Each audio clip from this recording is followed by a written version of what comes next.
Sejauh ini Kementerian Luar Negeri masih melakukan negosiasi yang intensif dengan pihak terkait Iran agar dua kapal milik Pertamina yakni VLCC Pertamina Pride dan kapal Gamsunoro diperbolehkan melintasi Selat Hormuz. Adapun Iran disebut telah memberi lampu hijau bagi dua kapal Indonesia yang tertahan sejak awal Maret lalu. Lalu lobby seperti apa yang harus dilakukan Indonesia agar tertahannya dua kapal tidak semakin lama? Kita bahas bersama anggota Komisi 1 fraksi PKB, Syamsur Rizal, dan mantan Duta Besar Indonesia untuk Iran, Dian Wirengjurit. Pak Rizal, Pak Dian, selamat petang semua.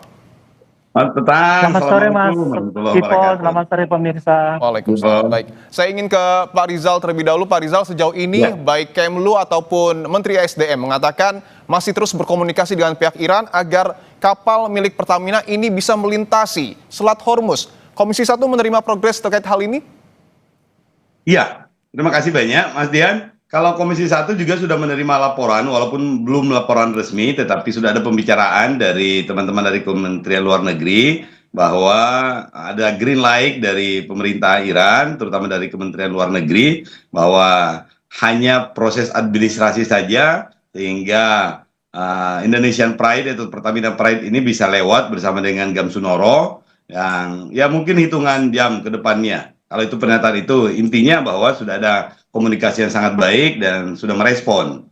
Responnya baik sekali katanya. Jadi mudah-mudahan dalam waktu dekat inilah kedua tankernya kita itu bisa segera lewat dan bisa segera mensuplai kebutuhan kita. Oke, pertanyaan selanjutnya ketika memang komunikasinya disebut baik, tetapi mengapa seakan cukup lama ketimbang dibandingkan dengan negara-negara lain seperti Malaysia? Wah, sebenarnya malah kita juga sudah termasuk banyak. Dari awal Maret kemarin itu ada 4 pesawat kapalnya kita yang 2 sudah duluan di tanggal 7 dengan tanggal 9 kemarin. Kalau tidak salah, dan ini juga proses itu juga pada dasarnya tidak ada masalah dan tidak ada larangan. Cuma karena trafiknya yang luar biasa dari Teluk Arab itu atau Teluk Persia itu untuk masuk di Selat Hormuz katanya itu luar biasa padatnya. Sehingga ada beberapa sirkulasi yang diatur lah. Nah, bahasanya seperti itu, sirkulasinya diatur sedemikian rupa sehingga tidak mengganggu atau tidak ada masalah. Tetapi yang paling penting itu adalah karena beberapa kapal tanker itu juga menjadi bahan bargaining dan negosiasi dari pemerintah Iran. Jadi tidak semuanya diberikan kewenangan atau diberikan izin, license untuk lewat, tetapi memang juga mereka menyeleksi dengan pertimbangan-pertimbangan yang pada dasarnya untuk pertahanan. Baik, tadi Pak Rizal sudah menyatakan bahwa komunikasi pemerintah dengan Iran ini berjalan baik. Saya ingin ke Pak Dian. Pak Dian, tadi dikatakan bahwa sebenarnya kapal ini belum melintas karena memang trafiknya tinggi di Selat Hormuz. Atau Anda punya pandangan lain, apakah memang lobi kita yang memang terhambat dan terlambat? Terima kasih Mas Dipo, tapi pertama saya mohon narasi jurnalis kita jangan ikut-ikutan mengatakan Selat Ram. Tolong, semua masih Selat Hormuz. Nama resminya Selat Hormuz. Nah, mengenai kapal tanker kita begini. 2 kapal tanker kita yang pertama memang sudah dibebaskan. Pertama karena memang tidak terlalu besar. Kedua karena kedua kapal itu, Paragon dan Rinjani itu memang berbendera Indonesia. Nah, 2 tanker yang lain yang super tanker itu belum bisa dilepaskan oleh pihak Iran setahu saya karena berbagai hal, Mas Dipo, pemirsa. Pertama begini ya, Iran itu sudah kumulatif memiliki kecewaan terhadap Indonesia, harus diakui. Ini tidak ada kaitannya dengan perang, bahkan ini kumulatif dari sebelum perang. Kenapa? Karena Iran itu sebagai dalam konteks diplomasi ada asas diplomasi yang namanya resiprokalitas atau reciprocity. Perbuatan imbal balik, yaitu kalau suatu negara melakukan kebaikan pasti dibalas kebaikan. Kalau satu negara dianggap melakukan ketidakbaikan, biasanya akan dibalas dengan ketidakbaikan. Dalam hal ini kita harus ingat, kumulatif Iran sudah dikecewakan oleh pemerintah Indonesia berkali-kali. Pertama sejak 2-3 tahun yang lalu ketika latihan perang negara-negara Pasifik, Iran diundang secara resmi. 2 kapalnya sudah berangkat, kapal perangnya ikut untuk bergabung dengan latihan bersama yang koordinir oleh Indonesia. Tapi setelah kapal ada di perairan internasional, mau masuk ke perairan Indonesia, ditolak oleh pemerintah Indonesia. Partisipasi mereka dibatalkan. Itu kekecewaan pertama. Karena apa? Karena Amerika ikut serta dalam latihan bersama itu, dan Amerika memaksa Indonesia untuk tidak menerima dan kita menurut. Oke. Kedua, tahu yang namanya tanker Iran, yang namanya Aram itu sudah bertahun-tahun di Sandra oleh pemerintah Indonesia karena tertangkap waktu itu mereka memperdagangkan minyak di tengah lautan yang mereka klik lautan internasional, tapi kita menganggap di perairan Indonesia. Hingga saat ini statusnya belum jelas. Oke. Ketiga, dalam kaitan dengan kematian pemimpin Iran saja kita terlambat memberikan ucapan simpati bela sungkawa. Bahkan Presiden hanya mengutus. Nah, kekecewaan ini memuncak. Akibatnya apa?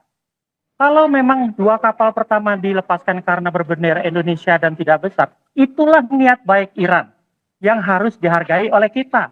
Tapi imbalannya apa? Presiden Prabowo dengan segala hormat memberikan pernyataan yang tidak simpati terhadap Iran dalam konteks perang.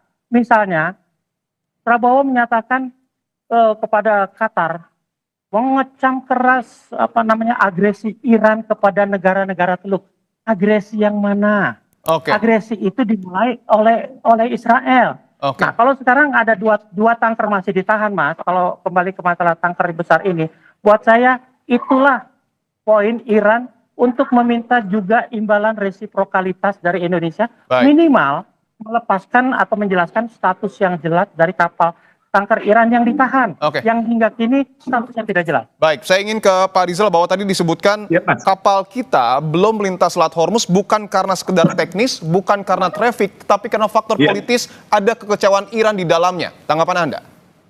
Ya, pasti karena tidak ada peristiwa yang berjalan sendiri, tetapi dalam jawaban-jawaban dan proses komunikasi itu, apa yang disampaikan oleh Pak Dian itu tidak menjadi bahan yang dibicarakan, atau paling tidak kami tidak mendapatkan informasi itu. Jadi laporan dari Kementerian Luar Negeri itu bahwa negosiasi berlangsung sangat baik dan sangat komunikatif. Jadi kami tidak memiliki kekhawatiran yang berlebihan terhadap situasi ini. Tetapi saya setuju dengan apa yang disampaikan oleh Pak Dian, kalau asas resiprokal dalam diplomatik itu sangat penting. Sehingga pemerintah mesti menjadikan catatan ini sebagai catatan strategis, bahwa kedepannya kita mesti secara proporsional memberikan apresiasi kepada setiap fenomena-fenomena, terutama dalam konteks perang di Teluk ini. Oke, saya ingin minta informasinya Pak Rizal. Sejauh ini apakah sudah ada komunikasi antara Dubes Iran untuk Indonesia dengan Presiden Prabowo Subianto jika memang hubungan antara pemerintah dengan Iran ini baik-baik saja? Kalau untuk Dubes itu saya belum tahu apakah sudah nyambung ke Pak Prabowo, tetapi dengan Dubes kita sendiri, dengan Kementerian Luar Negeri kita itu sudah nyambung. Bahkan pada saat Dubes Iran itu menemui Pak Yusuf Kalla, itu juga menjadi bagian dari yang difasilitasi oleh Kementerian Luar Negeri juga sebagian. Artinya informasi-informasi itu juga sampai, sehingga ketika menemui Bapak Yusuf Kalla pun juga ini sepengetahuan dari Kementerian Luar Negeri. Artinya bahwa apa yang dialami oleh Bapak Presiden Prabowo kita pada waktu Presiden atau Duta Besar Iran ini ingin menghadap, mungkin karena ada kesibukan-kesibukan yang lain. Tetapi saya sendiri secara spesifik belum mendapatkan informasi itu, apakah karena waktu yang agak sibuk misalnya, atau belum tersedia, atau karena faktor-faktor yang lain. Tapi akan kami tanyakan juga situasi ini. Oke, tapi yang ditunggu itu kan bukan orang yang sedang dalam pemerintahan saat ini, Pak Rizal. Iya, dengan Menteri Luar Negerinya kita, dengan Dubes Iran itu komunikasi sangat lancar. Dan itu juga disampaikan bahwa apa yang telah disampaikan dengan Parlemen Iran pun juga kita ada komunikasi yang memungkinkan pada pertemuan parlemen nanti juga yang akan datang di bulan September atau November itu juga sudah ada rencana-rencana. Jadi komunikasinya juga tetap ada, tetap lancar. Oke, saya ingin minta tanggapan Pak Dian, bagaimana kemudian Anda melihat komunikasi antara pemerintah kita, termasuk Presiden Prabowo Subianto dengan Duta Besar Iran yang kemudian ada di Indonesia, apakah sudah berjalan baik? Terima kasih Pak Dipo, terima kasih pemirsa. Begini, tolong dilihat ya, namanya bahasa diplomatik itu jangan diterjemahkan secara harfiah. Kalau dibilang komunikasi baik, semua pihak yang bertentangan kalau bertemu dalam konteks apapun dalam upaya menyelesaikan permasalahannya, pasti kalau ditanya wartawan menjawab pertemuan baik-baik saja. Oke. Itu jawaban standar. Buat saya, apa yang disampaikan oleh Duta Besar Iran di Indonesia, itu juga jawaban standar bahwa kami komunikasinya baik, segala macam. Standar. Tapi di balik itu semua kenyataannya berbeda. Dalam hal ini saya lumayan tahu persis, Mas. Sebelum perang ini, delegasi Iran datang ke Indonesia untuk mengupayakan pembebasan kapal tankernya yang ditahan di Batam. Mas, delegasi ini pulang dengan kecewa karena tidak bisa bernegosiasi dengan Indonesia yang sikapnya tetap akan melelang kapal ini, Mas.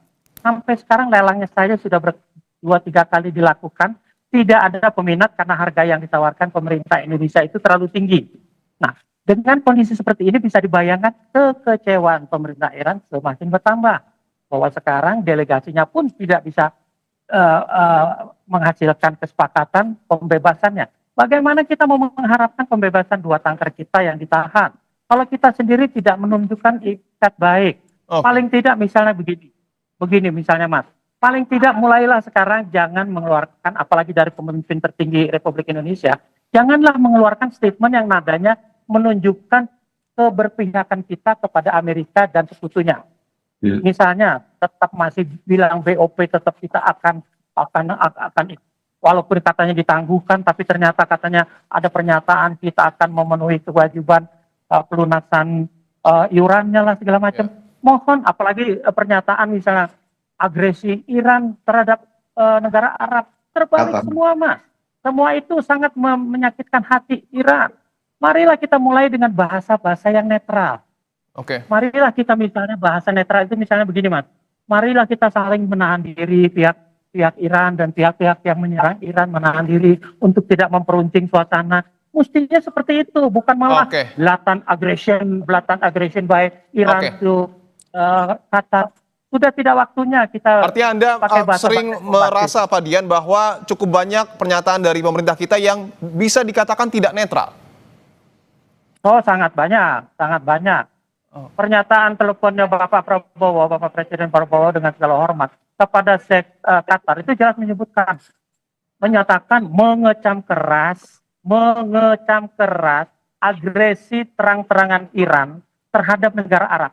Pertanyaannya kan jelas kok, buktinya jelas kok, kenyataannya jelas kok. Yang memulai agresi adalah Israel dan Amerika, dibantu oleh negara Arab yang punya pangkalan. Kok dibilangnya sekarang dibalik agresi Iran terhadap negara Arab? Kalau tidak pangkalan Amerika di negara Arab tidak digunakan, Iran tidak akan menyerang ke negara-negara itu. Tolong diingat itu. Nah, hal-hal seperti ini mulai harus dikurangi. Baik, saya ingin ke Pak Rizal. Tadi sudah banyak disebutkan oleh Pak Dian bahwa nampaknya Pak Dian memiliki perspektif sikap kita ini cenderung dalam tanda kutip ini terkesan tidak netral. Tanggapan Anda, apakah memang harus kita menegaskan keberpihakan kepada Iran?